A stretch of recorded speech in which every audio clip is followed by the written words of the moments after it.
Good evening, ladies and gentlemen, and welcome to your news edition. These are the headlines.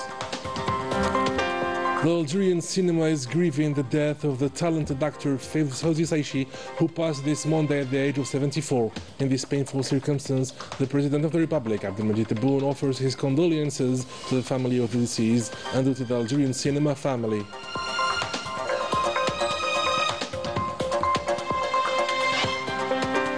The Minister of Foreign Affairs, Ahmed Attaf, calls on the UN member countries to assume their responsibilities in the rehabilitation of the international law and the reinforcement of multilateralism, as well as the establishment of a world order based on sovereignty of law and justice.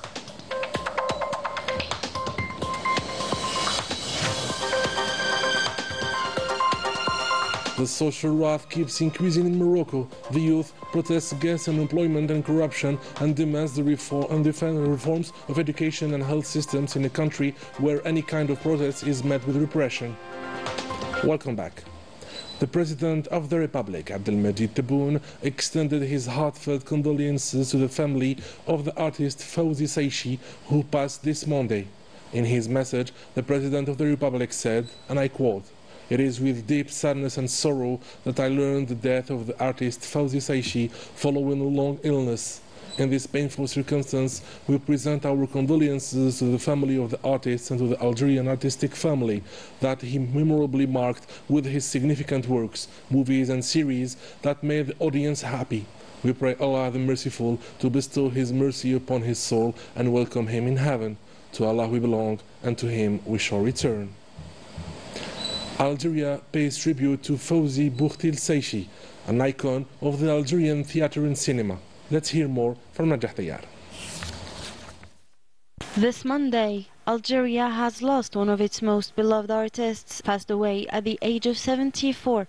Fawzi Boukhtil Saishi, known affectionately to the Algerians as Rmimes, left behind a legacy that will endure for generations. From his earliest steps on the stage to his unforgettable performances on screen, he captivated audiences with his charisma, warmth, and the unmatched talent.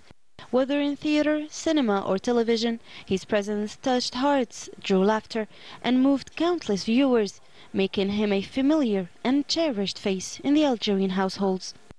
He shone in works like Nasm Lahsiri, Viva Algeria, Jemaï Family, and Barbe Blanc Rouge, leaving a lasting mark on the Algerian culture. Fawzi Boukhtil Saishi entered the world of cinema in 1974, where he was born in Nama province, with his debut in the series Leila.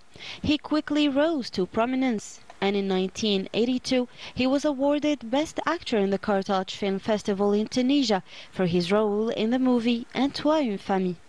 This great artist leaves us, but his charisma, his name, his smile and his masterful acting will remain forever engraved in the hearts of the public and the collective memory of the Algerian people. May his soul rest in peace. In his speech during his participation in the high-level segment of the United Nations General Assembly in New York, the State Minister, Minister of Foreign Affairs, National Community Abroad and African Affairs, Ahmed Attaf, insisted on the responsibility of the member countries in the rehabilitation of international law, calling on for the reinforcement of multilateralism so that the UN regains its status as the beating heart of a world order based on the sovereignty of law and justice. Ahmed Attaf reaffirmed the legitimacy of the Palestinian cause with all the serious violations committed in the Middle East. We'll listen. تقف منظماتنا الأممية. Today, our UN organizations are held back in their work, silenced and pushed aside. Their principles are ignored, their resolutions are left without action, and the multilateral system they created is bypassed by unilateral decisions. It's our duty as member states to bring back the full strength of international law, to make multilateral action effective, and to have the United Nations take back its role as the head of an international order built on justice and the rule of law. من استعادة مكانتها بصفتها القلب النابض. With Algeria's term as a non-permanent member of the Security Council coming to its end, Ahmed Attaf said that he hopes that the country has lived up to the trust placed in him. He added that the President of the Republic wanted this term to be a faithful commitment to the values and principles of the United Nations as well as to the Algerian identity. We listen. منذ عامين حظيت الجزائر 2 years ago, Algeria had the honor of being elected by this General Assembly as a non-permanent member of the United Nations Security Council. Today, as our mandate comes to an end, we humbly hope that we have fulfilled the mission you gave us and the trust you placed in us. The President of the Republic, Abdelmajid Tebboune, wanted Algeria's mandate on the Security Council to show loyalty to the values and principles of the United Nations Charter, as well as loyalty to Algeria's Arab, Muslim and African identity and to its history of struggle for freedom and independence. من أجل الحرية والانعتاق. Following this, the Minister of Foreign Affairs, Ahmed Attaf, held several bilateral meetings with his counterparts in the name of cooperation and mutual development, reaffirming Algeria's position with a straightforward dialogue handling matters of common interest between both parties within the high-level segment of the United Nations General Assembly. More details with Manal Boubagara. The Minister of Foreign Affairs, Ahmed Attaf, held this Monday in New York bilateral meetings with fellow ministers of foreign affairs from brotherly countries across the globe in order to discuss topics of significant importance to both parties. To this end, the Minister of State met the Minister of Foreign Affairs of the Republic of Uganda to review the results of the ties, reinforcement and strengthened relations in economy between the two countries. With Eritrea's Minister of Foreign Affairs, the current regional situation regarding the areas of affiliation of both countries was disclosed for a strategic foresight for consolidation within the bilateral cooperation of the two parties. During the meeting with the Minister of Foreign Affairs, regional integration and cooperation towards development of the Republic of Burundi, a discussion was held in regards to the bilateral cooperation, enhanced coordination and consolidation. With his Indian counterpart, Ahmed Attaf mentioned the positive dynamic defining the relations between the two countries on various levels, following the Indian President's state visit that was much appreciated by the President of the Republic. Both parties also mentioned the current preparations in regards to the Intergovernmental Mixed Commission. Following this meeting, Ahmed Attaf met with his Venezuelan counterpart, which allowed for a fruitful discussion to take place regarding the historic friendly relations that unite both countries and the prospect of consolidation within the respective approach of each state, as well as reaffirming their intention to continue collaborations in international fora for all fair causes around the globe. With the Minister of Foreign Affairs of Belarus, both parties spoke of the dynamic that underlines their bilateral relations through the results of the Mixed Commission for Economic Cooperation, held last April, with the intention of promoting the activity while preparing for the next high-level meeting.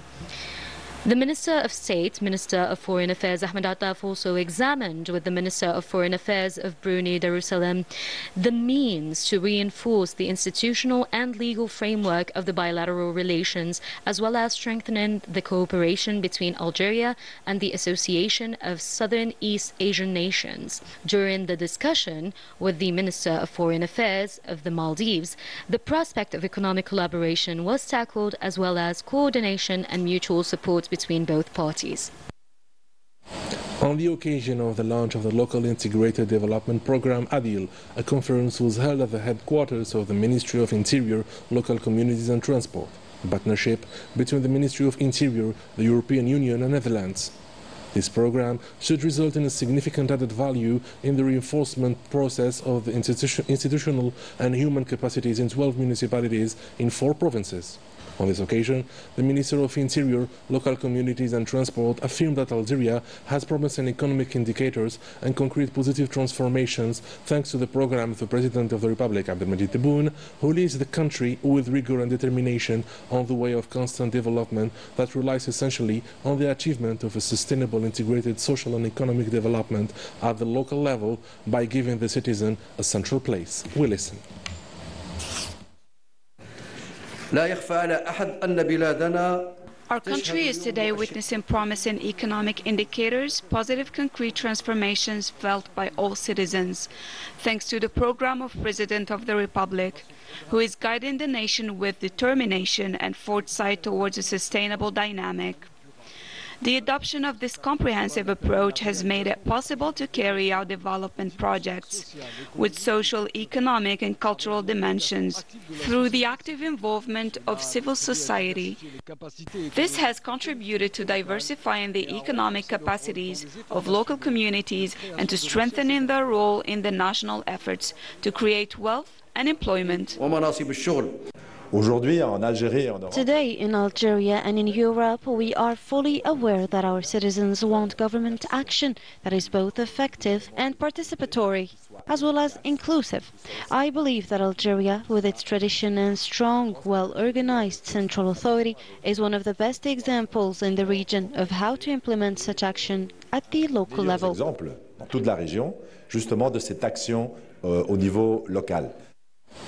As part of the implementation of the bilateral military cooperation with NATO, the frigate Regina Maria that belongs to the NATO has docked on Monday at the port of Algiers for a stopover until the 1st of October.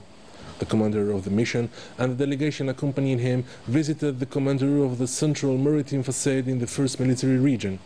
During this stopover, a PASEX exercise will be carried out, allowing an exchange of expertise and the reinforcement of the cooperation between the two navies, as well as the organization of several cultural and sports activities for the crew of the frigate.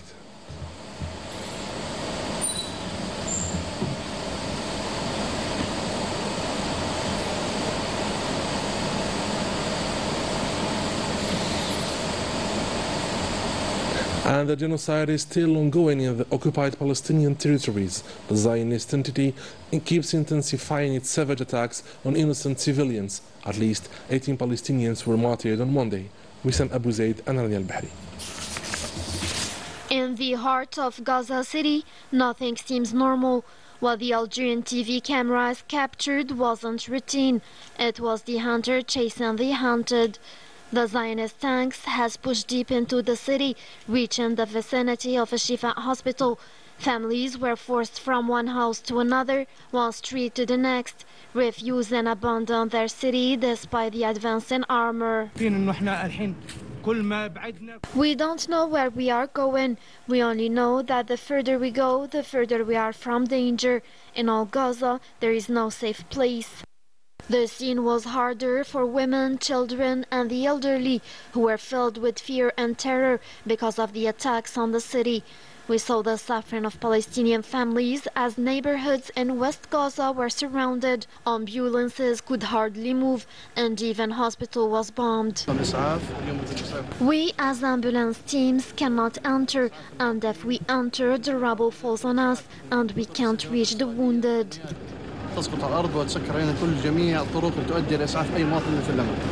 The ground invasion, together with constant airstrikes, caused the death of dozens of Palestinians and injured many others, including families who stayed in their homes until their last breath. They became targets of the Zionist fire and shells as the army advanced step by step inside the city, committing massacres. They hit us with shells in a brutal way. There are many deaths and wounded. The lives of Palestinians have turned into a long search for safety in a city surrounded by fire and explosions. Even rescue teams can no longer respond to the calls of those trapped for weeks. In Morocco, millions of young people are connected to the world, yet cut off from their own future. More details with Basma Fahar.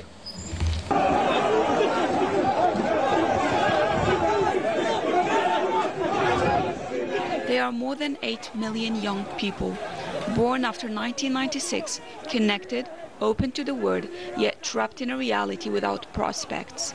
It is a whole generation that the Makhzen observes without truly listening to a generation whose voice is often silenced before it can even be heard.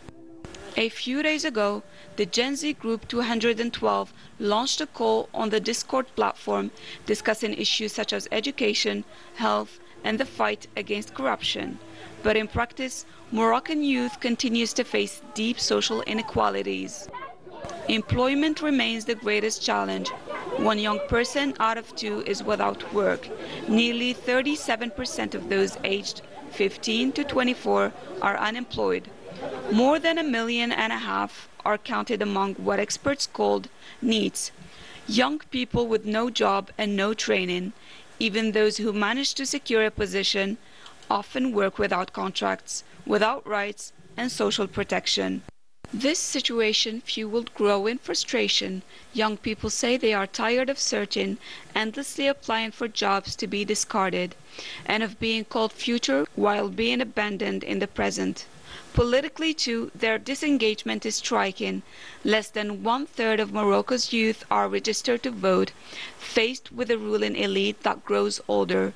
Young people increasingly turn away from the ballot box. These millions of men and women are in principle in the future of Morocco, but for many, they feel like a sacrificed generation, connected to the world, yet cut off from their own homeland. And with this, we come to the end of our edition. Ladies and gentlemen, thank you for being with us. Have a good night.